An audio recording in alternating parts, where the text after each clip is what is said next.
Yeah. Lie down in there. And then you got to reach the rudder pedals, which are putting wooden blocks on to make them easier to reach. And then your seat belted in, and then this is your stick control right here. For your flight controls, here's your throttle and your mixture. What do you think, man? And that's your view out the front. Yeah, move the stick. You can watch the ailerons out there move. And then, yeah, if you pull back and forth, you can see the tail come up and down. That's it. No flaps, no nothing. It's only 2 ailerons, huh? Yeah, one on each side. Yeah, the top wing doesn't have them.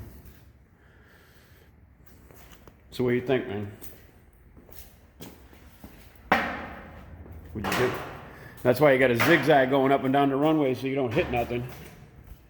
That's why you got a zigzag like on the taxiway, because you can't see out the front when you're going forward. So you got to stick your head out the side and turn, and then keep going back and forth at the different angles. Yeah, see your feet reach the pedals pretty good.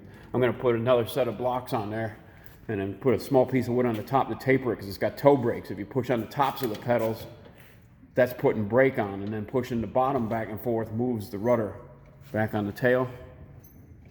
See it moving? So that's your 3 controls. You got the rudder pedals, and then you got the stick that goes back and forth for the elevator, and then side to side for the ailerons out here on the wings.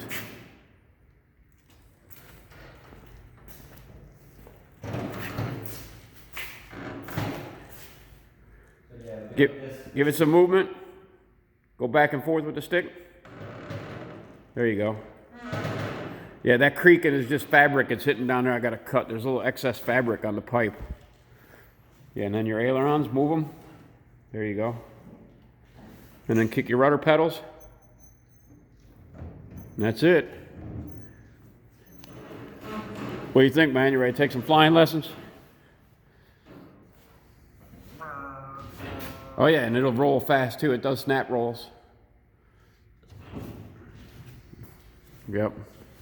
Barrel rolls, it'll do loops. It's supposed to handle 9 Gs, but I would never take it past 6.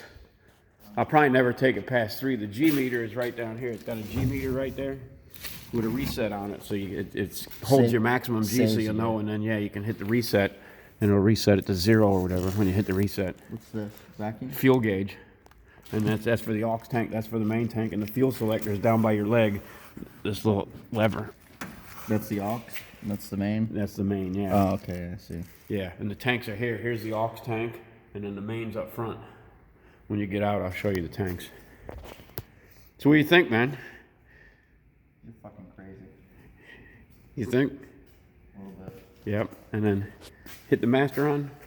That lights up that light, and that powers this little gyro, which is coming out. And I got an electric instrument that's coming in there. It's going to be like a... Is that the only thing in the whole thing that's electric? Except for the starter motor, which don't hit the button, but it's that big black button down there.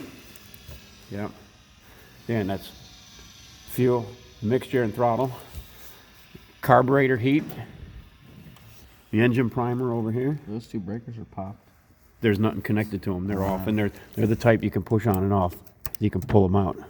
They're like breaker switches. They were for a radio and a transponder that's not going to be installed. So what do you think, man? Is that you? It's all you, buddy. Huh? It's tiny. Yeah, man. All right.